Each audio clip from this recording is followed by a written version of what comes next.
मैं एक दिन मामा के घर गया और नाना नानी से मिला और नाना को बोला नाना मैं बाजार होकर आता हूँ और मैं बाजार चला गया। फिर जब मैं वापस घर आया तो सब खाना खाकर सब सो गए थे। मैं घर में आया तो नाना जी जाग रहे थे। उन्होंने कहा आर्यन तुम्हारी मामी ने तुम्हारा बिस्तर लगा दिया है, जाकर सो जाओ। मैं अपने लिए लगाए गए बिस्तर पर न जाकर धीरे से मामी के रूम में चला गया और अंदर जाकर देखा तो कमरे में कम रोशनी वाली लाइट जल रही थी।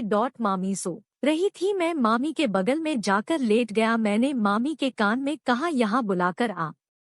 सो रही हो क्या, मुझे मेरा गिफ्ट नहीं मिलेगा? तभी मामी ने कहा नहीं, मैं जाग रही हूँ। मैं जानती हूँ कि मेरे भांजे आर्यन का जन्मदिन है और वह बिना मुझसे गिफ्ट लिए कैसे सो सकता है।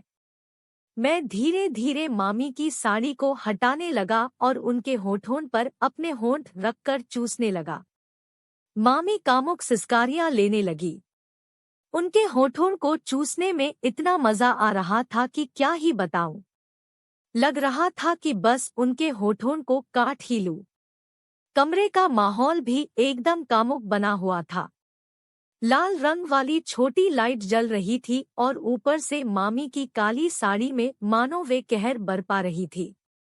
मैंने मामी से कहा मामी आप इतनी हॉट हो। उन्हें पानी पिलाने में खूब मजा आ रहा था और वे मादक सिसकारियां लेती हुई बोल रही थी आप पी ले अपनी मामी के पके हुए आमों को। मस्त मजा दे रहा है, बस जल्दी से डाल दो, अब रहा नहीं जाता। मैं बोला मामी सब्र रखो, आज पूरी रात अपनी है, बस कोई जागे ना। मामी बोली कोई नहीं जागेगा, सब सो गए हैं और अब तो ये दोनों सुबह ही उठेंगे चाहे बम ही क्यों ना फट जाए। करीब 10 मिनट तक मामी के पके हुए आमों का मजा लेने के बाद मैं मामी के पेट पर सरक आया और अपनी जीभ फेरने लगा। मामी अकड़ने लगी। मैं धीरे धीरे उनकी कुआं तक पहुंच गया। मैं उनकी दोनों टांगों के जोड़ पर ही अपना हाथ फेरने लगा।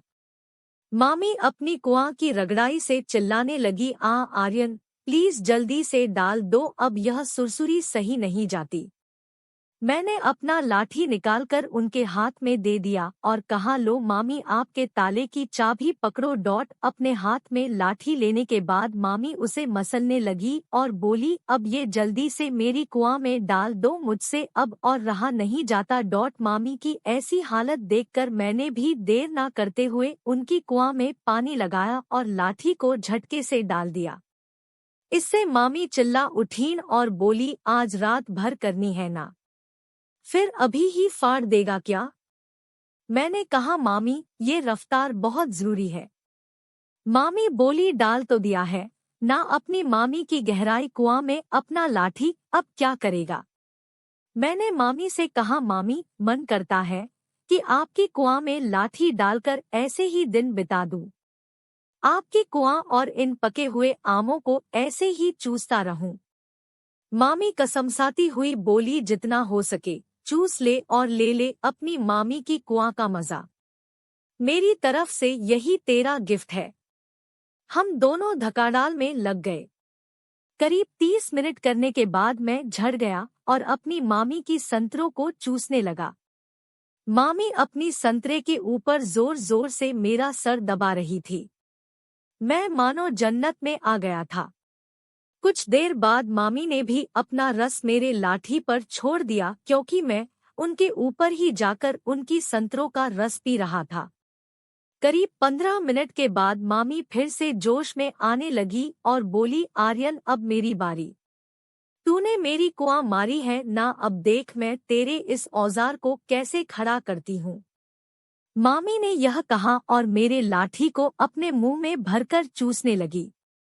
मैं बहुत उत्तेजित हो रहा था और मामी तो 7वें आसमान पर थी।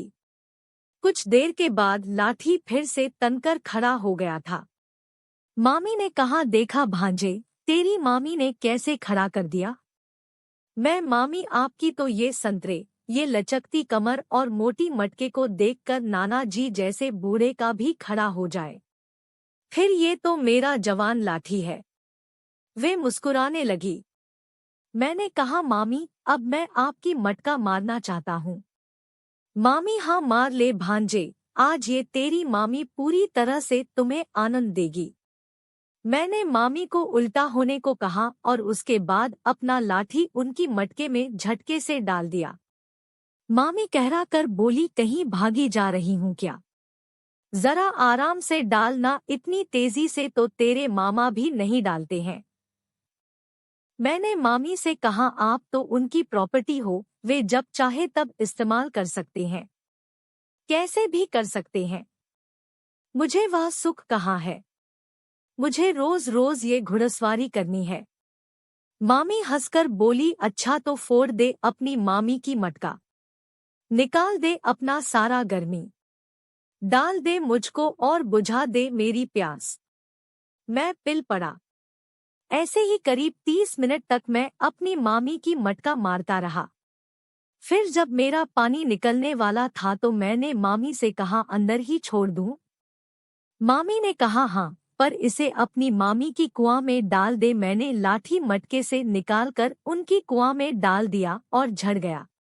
2 बार करने के बाद थोड़ी देर तक मैं मामी के रूम में उनके ही ऊपर लेटा रहा और उनकी कुआं में उंगली करता रहा। यूं ही मैं कब सो गया, कुछ पता ही नहीं चला। सुबह मामी उठीं और बोली, आर्यन कपड़े पहन लो और अपने रूम में जाकर सो जाओ, सुबह होने वाली है। मैं बिना कपड़े ही अपने मामी के साथ में सोया था। मामी को सुबह सुबह देखकर मेरा फिर मूड होने लगा। मैंने मामी से कहा, प्लीज मामी एक बार और। मामी बोली, अभी नहीं। मैं मान ही नहीं रहा था। मैंने मामी के पीछे से जाकर उन्हें पकड़कर कहा, मामी, अपने इस छोटे जनाब को एक बार शांत कर दो, ये अब भी नहीं मान रहा है। मामी मेरे लाठी को पकड़कर बोली, रात को कुआं और गांठ मारने के बाद आराम नहीं मिला। मैं हंस दिया। मामी ने कहा, तुमसे पूरी रात अपनी जवानी खुदाई, फिर भी ऐसे कर रहे हो? मैंने मामी से कहा, मामी प्लीज। मामी बोली, ठीक है, अब भोर हो गई है और मैं नहाने जा रही हूँ, चलो वहीं पर करना। यहाँ तुम्हारे नानी नाना जाग गए तो काम हो जाएगा। फिर बाथरूम में जाकर मामी करवाने का मजा लिया और सारा माल उनके मुंह में ही छोड़ दिया। कुछ देर बाद सुबह हो गई और नाश्ता करके अपने घर को लौट गया। घर पर पहुंचने के बाद मामी ने फोन से पूछा कि आराम से पहुंच गए ना? मैंने कहा, हाँ पहुंच गया हूँ, मगर आराम नहीं है, आपकी बहुत याद आ रही है। मामी बोली, आर्यन, मेरा भी हाल बहुत बुरा है। कुछ देर बात करने के बाद फोन रख दिया और सोचने लगा कि अब जब भी ननिहाल जाऊंगा तो उन्हें जरूर करूंगा। दोस्तों, आगे की कहानी को पढ़ने और सुनने के लिए चैनल को सब्सक्राइब कर ले। धन्यवाद।